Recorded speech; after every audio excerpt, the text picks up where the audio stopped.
Good afternoon. Many thanks for joining us and welcome to CoreTV News at 4. I am Emmanuel Ezekiel. Our first story is focused on legislative matters, where the Supreme Court has stopped the National Assembly from taking steps to further amend the 1999 Constitution. The court wants the federal lawmakers to maintain the status quo until June 18, when the matter comes up for hearing. The ruling was delivered on Thursday morning by a 7-man panel led by the Chief Justice of Nigeria, Mahmoud Mohammed. The Supreme Court also ordered that a notice of hearing be served on the principal leaders of the National Assembly to enable them respond to the suit filed by President Goodluck Jonathan. The Jonathan administration had on April 27 urged the Supreme Court to issue an order of interlocutory injunction against both chambers of the National Assembly. The government had urged the court to stop the lawmakers from overriding the president's veto after he refused to give his assent to the fourth alteration of the 1999 Constitution. In the meantime, Senate President David Mark has raised the alarm that the People's Democratic Party might be heading for a final destruction if the fighting among its leaders was not immediately resolved. Mark, while receiving the Senator Ike Ekweremadu PDP Post-Election Review Committee in Abuja, said the acrimony between top members of the party was dangerous. Mark urged all the PDP members to return to the drawing board instead of washing their dirty linen in the public.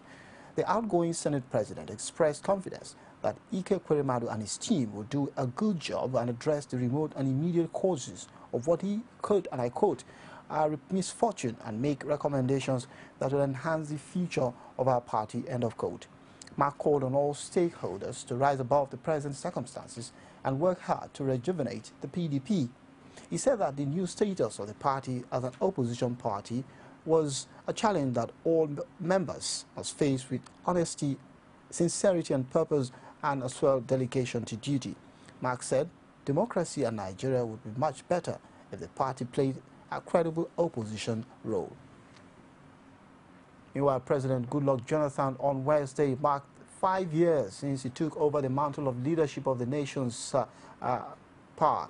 It will be recalled that Jonathan was on May 6, 2010, inaugurated as the president by the then Chief Justice of Nigeria, Justice Aloysius Katsina Allo. That followed the death of May 5, 2010 of the late President Umaru Yar'Adua, who served for 3 years as Vice President. The nation's constitution recommends that the Vice President automatically takes over upon the death of the President. After completing Yar'Adua's tenure, Jonathan contested and won the 2011 presidential election but lost his re-election bid in 2015. The President, however, marked the 5th anniversary of his presidency in a low-key manner. As the day coincided with the weekly meeting of the Federal Executive Council, he only asked 2 ministers to pray according to the Christian and Islamic injunctions. That was a clear departure from the past, when the second stanza of the National Assembly was always used as the opening prayers during the council meetings. The Minister of Power, Chinedu Nebo, and the Minister of State for Finance, Bashir Yuguda, took turns to render special prayers for the President, his family, and the nation. Jonathan took the council members by surprise when he arrived at the council chambers and announced that a member was celebrating his birthday.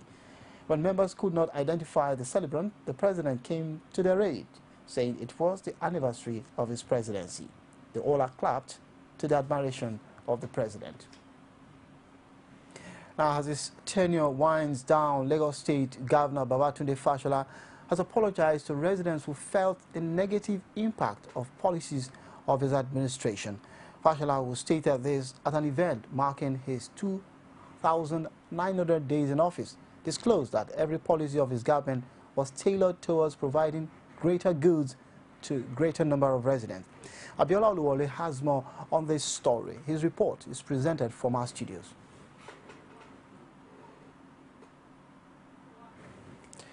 Well, moving on now, the federal government on Wednesday absolved itself from blame in the inability of some state governments to pay their workers' salary. It said the governors of such states should be blamed for the development in their states because they were told through the Federation Accounts Allocation Committee to make the issue of wage a priority. The Minister of Finance, Dr. Ngozi Okonjo-Iweala, said this in a statement by her Special Advisor on Communications, Paul Nwabuiku. The statement was necessitated by the All Progressives Congress governors, claimed that in negative manner the outgoing Goodluck Jonathan administration was running the economy had made it difficult for them to pay salaries regularly. But Okonjo-Iweala said that despite the 50% drop in gross federal collectible revenue, the federal government had made the issue of workers' salaries a top priority in order to ensure that the people do not feel the negative impact of the revenue drop on the economy. For instance, the minister said that contrary to the misinformation being put forward by certain governors to the effect that the federal workers being owed staff salaries at the federal level are up to date. She said in a 5-paragraph statement that the states, being one of the 3 tiers of government that receive monthly allocations for the federation account, should be blamed for their predicament. The APC governors had, during the meeting with President-elect Muhammadu Buhari in Abuja, expressed frustration about their inability to pay workers' salary. They therefore appealed to Buhari to consider a bailout plan for all the 36 state governments after his inauguration come May 29. The Nigeria Labour Congress had on April 20th insisted that state governors must pay outstanding salaries. And Lagos State Governor Babatunde Fashola says the state is not immune to the current economic realities that have made it impossible for some state governments to pay salaries of workers. Fashola spoke on Wednesday at a public lecture of the Institute of Directors of Nigeria, which also included the inauguration of a book titled The Era of Babatunde Fashola as Governor of Lagos State, edited by Chairman, Editorial Board of the Nation newspaper, Sam Omaseye. Fashola explained that while some states were owing salaries for several months, Lagos could not afford to pay its workers, to pay his workers because of the dedication and commitment of his team, who in the last 8 years had worked hard to deliver qualitative service to the people. He explained that the monthly internally generated revenue and allocation from the federation account were not enough to meet the demand of about 21 million residents in the state, adding that the government maintained a healthy reputation that gained confidence of investors because it had constantly met its financial obligations. The governor said that the state would continue to work stronger, saying all the established institutions were strong with a motivated workforce. Now, as his tenure winds down, Lagos State Governor Babatunde Fashola has apologized to residents who felt the negative impact of policies of his administration. Fashola, who stated this at an event to mark the 2,900 days in office, disclosed that every policy of his government was tailored towards providing greater goods to the greater residents of Lagos. We'll bring you that report later in our bulletins. Moving on now, the police have barred the newly sworn-in Speaker of the Niger State House of Assembly, Issa Kawu, from gaining access into the chamber to preside over legislative activities. The entrance to the assembly was barricaded by armed policemen who stopped the state legislators from entering the legislative complex. Basi Aye, who just back from Mena, says the tear gas was used by the police to disperse the lawmakers. It was drama galore on Wednesday at the Niger State House of Assembly complex, a day after the erstwhile Speaker, Adamu Usman, was impeached. The new principal officers, led by Issa Kawu, the new Speaker, had turned up to assume office, but that was not to be. And the reason is not far-fetched. Security operatives had sealed off the premises and could be seen swarming the area. The state legislators were ready to stand their ground and demand entry. The new Speaker, however, insists that they should be allowed to perform their functions, since they are not out to cause any mischief. I think there was some kind of insinuation that maybe something sinister, something unfortunate may happen if the House sat. Well, whatever it would be. To the best of our knowledge, nobody has any plans of the removal of any public officer, particularly governor and deputy governor. We have never talked about it. It's not been debated. it's not on our agenda. But things can easily be misconstrued. The newly elected legislators described the scenario as shameful, but maintained that change is inevitable. What is happening at the assembly is not surprising. It's one of the things that we should expect. Always expect the unexpected, but when it comes, we know how to handle that. The practice of today's government, I believe very well it is going to change, because it's very unfortunate that if a policeman will lock a legislator, refusing him to enter his complex is very unfortunate. In the last couple of days, impeachment of elected government officials appears to have become a great trend.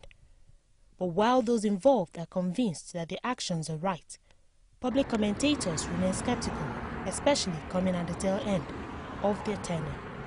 Basia Ye, CoreTV News, Niger. Now, less than 3 weeks to hand over, impeachment, sack and appointment seems to be the priority of the outgoing administration. Oluwaseyi Adegoke met with some Lagos-based legal practitioners and tells us why this is so in this report.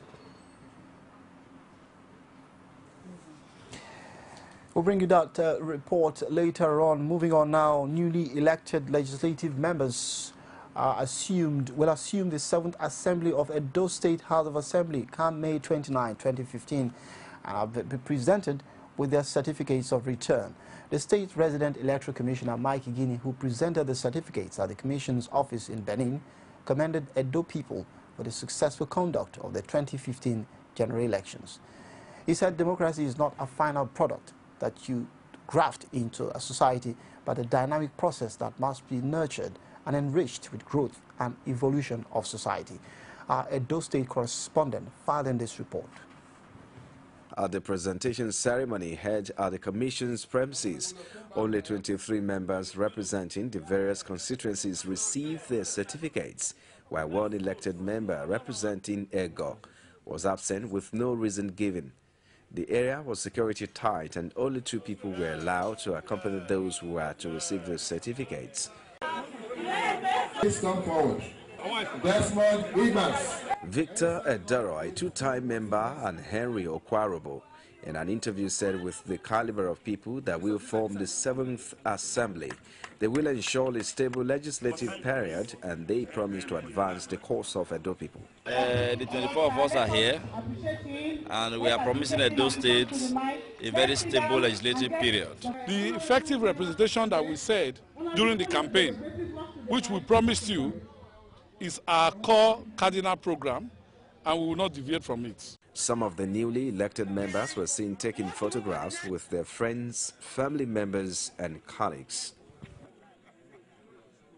Staying in Edo State, some members of staff of Egot local council area has taken to the street over what they described as misappropriation of funds and failure to pay salaries on the part of the council administration.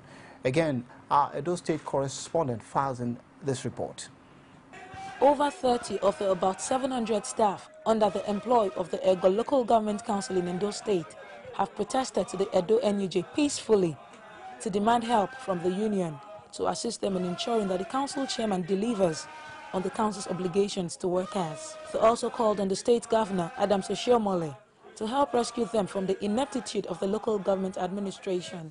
Chairman of the local government refused to pay our salary.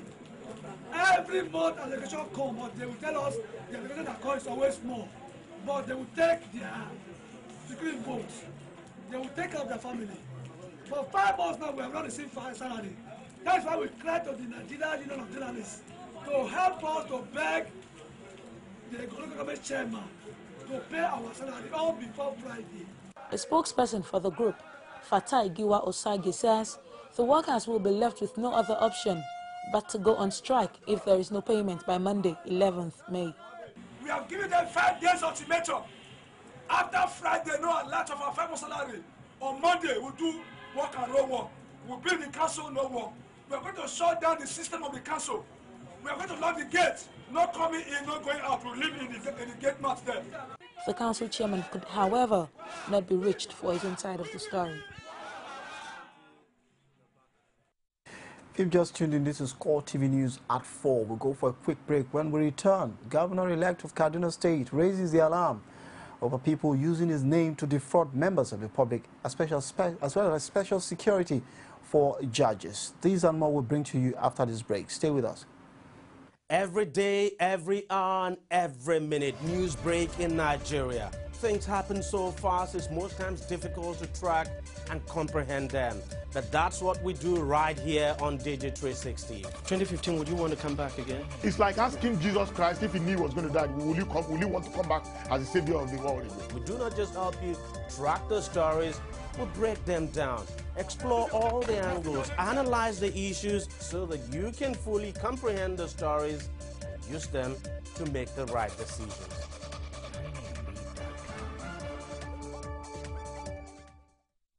Welcome back. Well, you can track our stories on these social media platforms where we have Facebook, facebook.com/CoreTV News, or our Twitter handle at CoreTV News NG,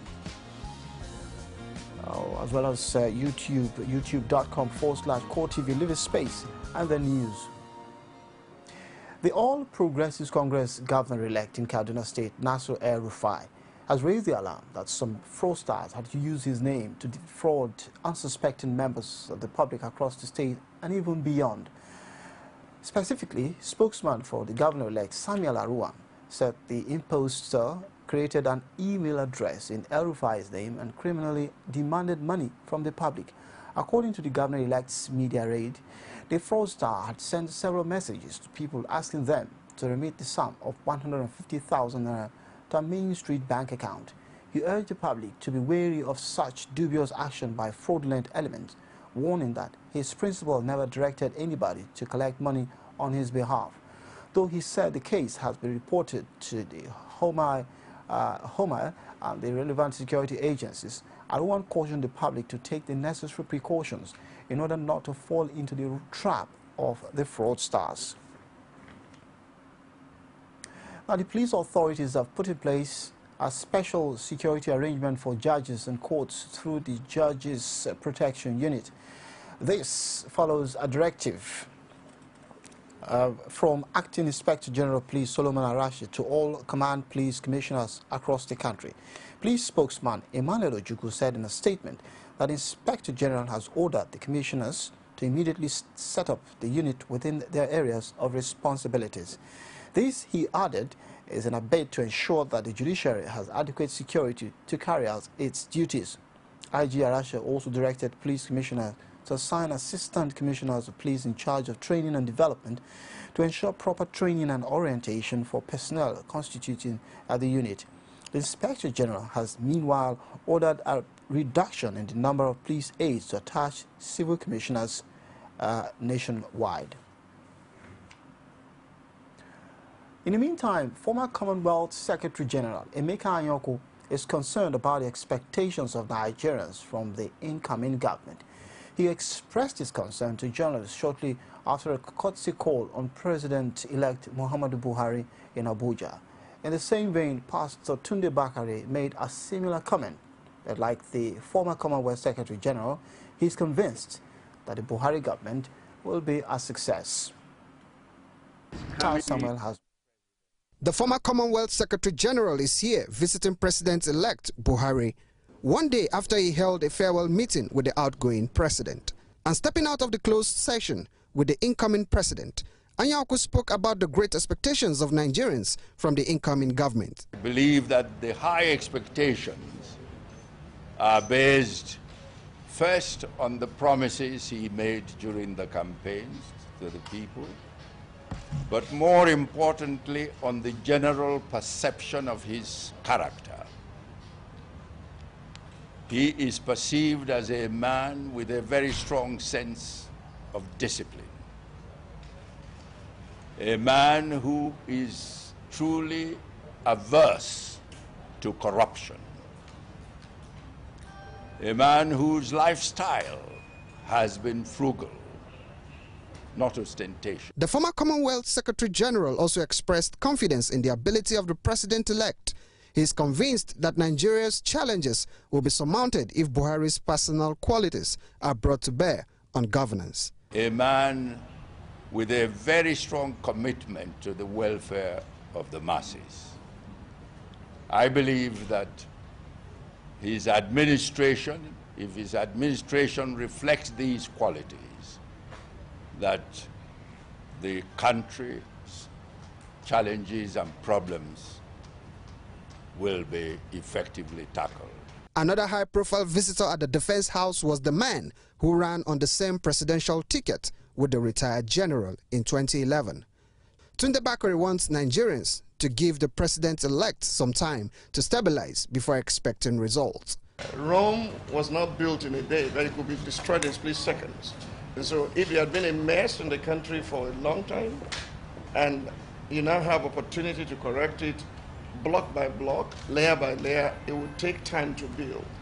And government is a continuum. By that I mean there are institutional memories, and we hope the handover will be smooth and we'll be able to move Nigeria forward. Both men are convinced that President-elect Muhammadu Buhari has a strong sense of discipline that will have a great impact on the incoming government. Pius Samuel, CoreTV News, Abuja.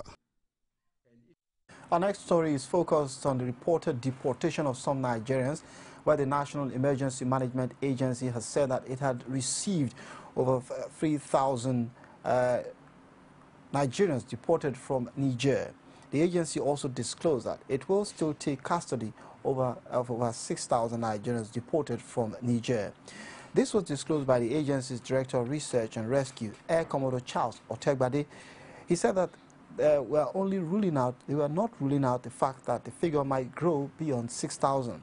Otegbade also revealed that the returnees were from 10 states, including Taraba, Adamawa, Sokoto, Kebbi, Benue, Zamfara, Borno, Yobe, Bauchi, and Kano states. He said arrangements had been made to move them to their respective states. He also said that already contact had been made with the affected states' emergency management agencies. He said that most of those that had arrived were without any health issue. Otegbade, however, said 3 pregnant women in the first batch complained about minor health challenges and were taken to health facilities in Gaidam. According to him, they left Nigeria for Niger to catch fishes on the islands of the country. Some of the deportees who spoke to our correspondent claimed that they were treated harshly by the Nigerian military. One of them, Daniel Abba, said that they had to trek a long distance before they could get transport to Nigeria. Another deportee, a pregnant woman, Fatima Ali, said during the trek, 4 pregnant women died. She said that there were many Nigerians who could have loved to come back home, but they were trapped in the area. Now, students of the University of Ibadan have blocked the Mokola Oja Road in the Oyo State capital, protesting the alleged death of a student. Details of the student's death remain sketchy as of time of filing this report on Thursday morning. It was, however, learned that the student was said to have suffered an asthmatic attack overnight, but was allegedly not attended to at the school clinic until he died. Tension has enveloped the institution's gate and environment, while shop owners in Agbowo Market have stayed off the area. We'll bring you more details later. Now, barely 48 hours after the Taro community in Wase local government area of the Southern Senatorial District of Plateau State alleged that over 500 of their people were killed by security operatives in a night raid that lasted 4 hours, no fewer than 35 persons have been confirmed dead in another fresh attack by unknown gunmen suspected to be Fulani herdsmen in 2 villages in Barikin-Ladi local government area in the northern senatorial zone of the state.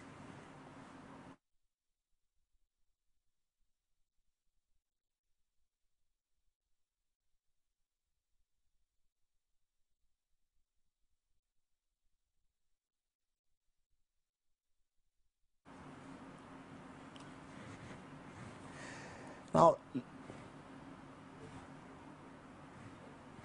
lawman who is the outgoing chairman of the state, condemned the attack and accused security agencies of not protecting the lives of the citizens of the council. He lamented the incessant attacks in the locality and challenged security agencies, especially the Special Task Force, to take decisive steps towards arresting the attackers.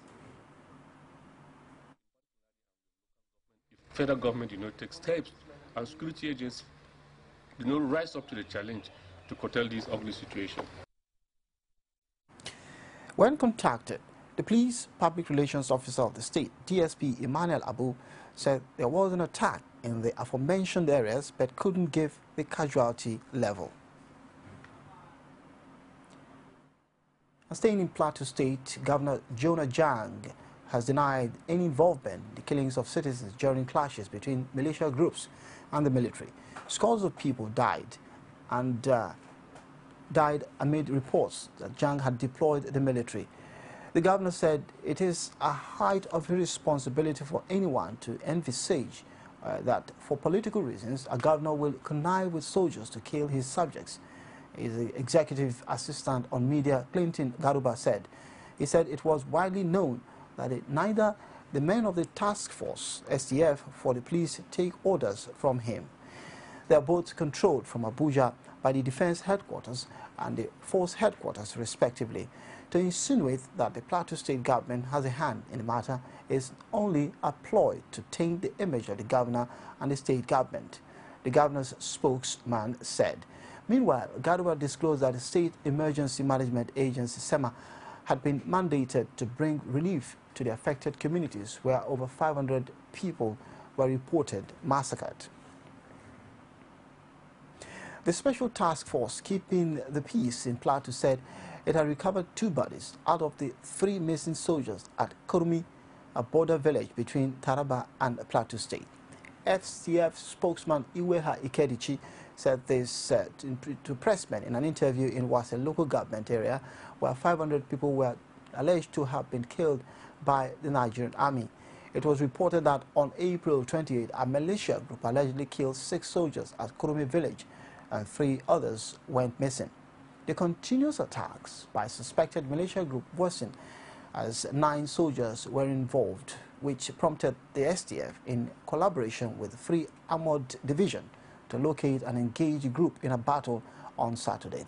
It is stated that 2 bodies of missing soldiers were found during operation in Kurumi, Wadata and Kadarko communities, but they are still searching for the remains of soldiers with prayers that they are still alive. He said that the military was doing all it could to curb the excesses of the militia group, which had a strong hold on the communities. Ikedichi assured that the military would continue to put in its best to protect members of the affected communities and keep the peace of the plateau. Now, following the successful arrest of a 3-man kidnap gang and the rescue of a 62-year-old female victim, the Lagos State Police Command has called on Lagosians to be security conscious by keeping tabs on events happening around them and ensure that they report unusual activities that can breach the peace and safety of residents. Omotayo Allah has more in this report. One was sitting beside my right, and the other one was sitting I was just, I said, why, who are you? I don't know you, I don't know you, before I know you.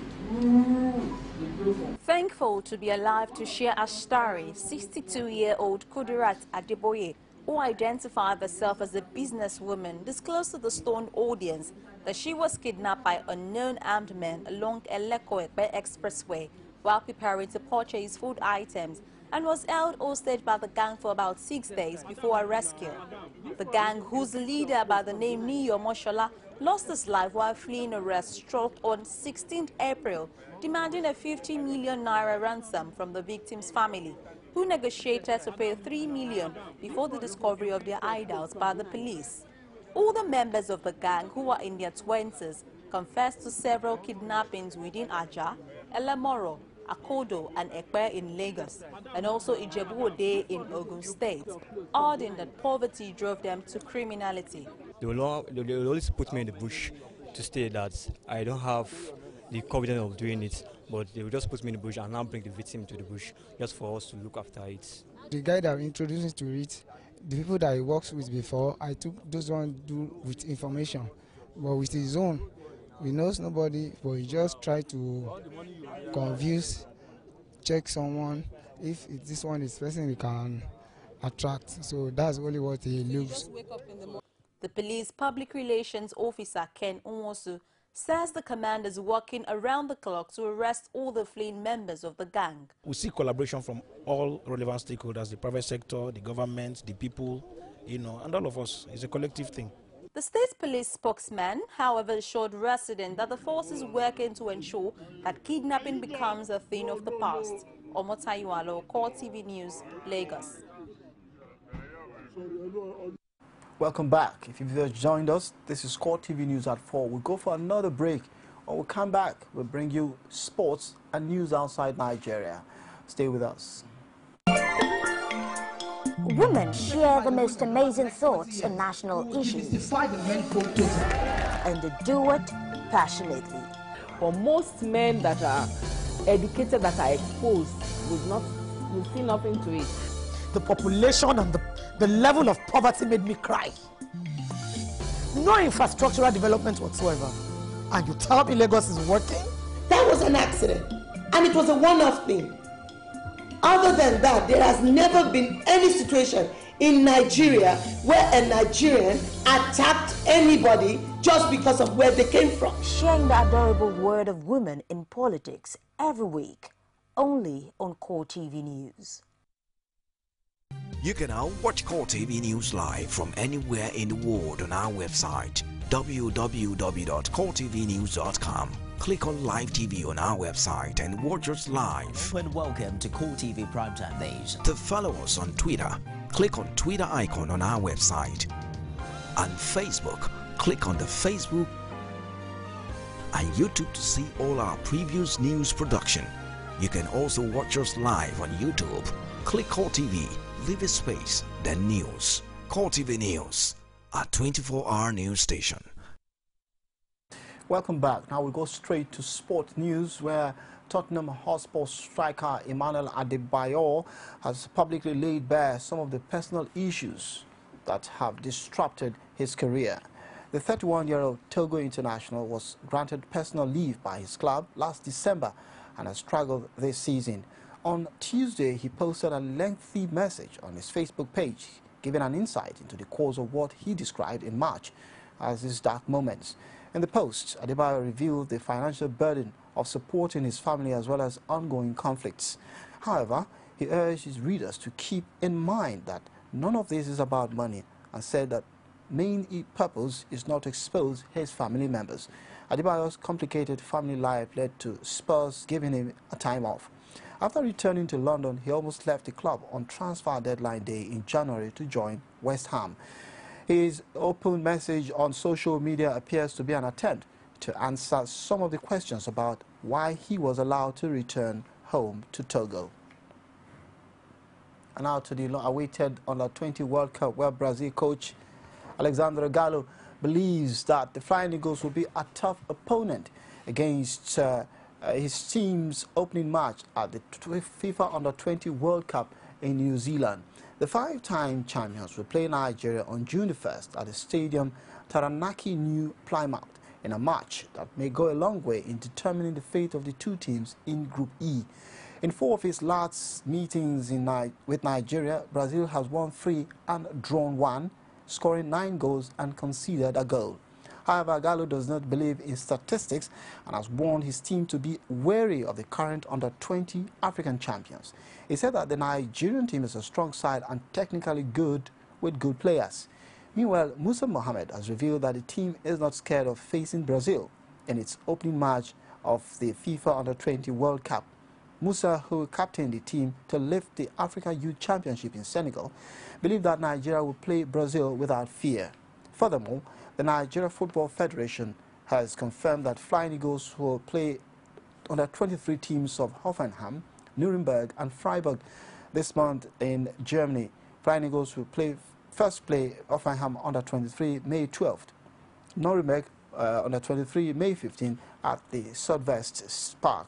These two matches will give coach Manu Garba the opportunity to decide his final 21-man team for the World Cup. Nigeria will submit a final squad to FIFA on May the 15th. The final test match is slated for Freiburg against the under-23 team of Freiburg on May the 19th. The team is due to fly out to New Zealand via Australia from Germany on May the 23rd.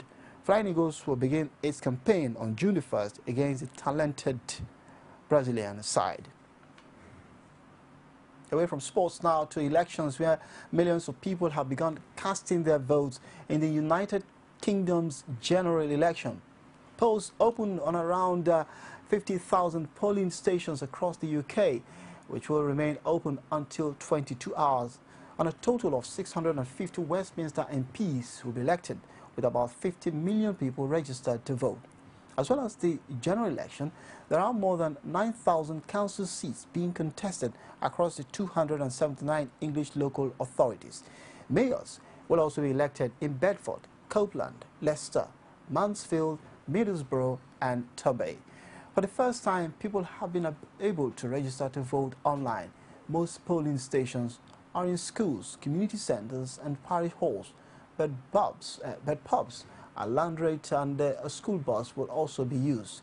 A handful of seats are expected to be declared by midnight, with the final result expected on Friday afternoon. And with that election story from the UK, we conclude CoreTV News at 4. Many thanks for joining us. From all of us here, bye for now.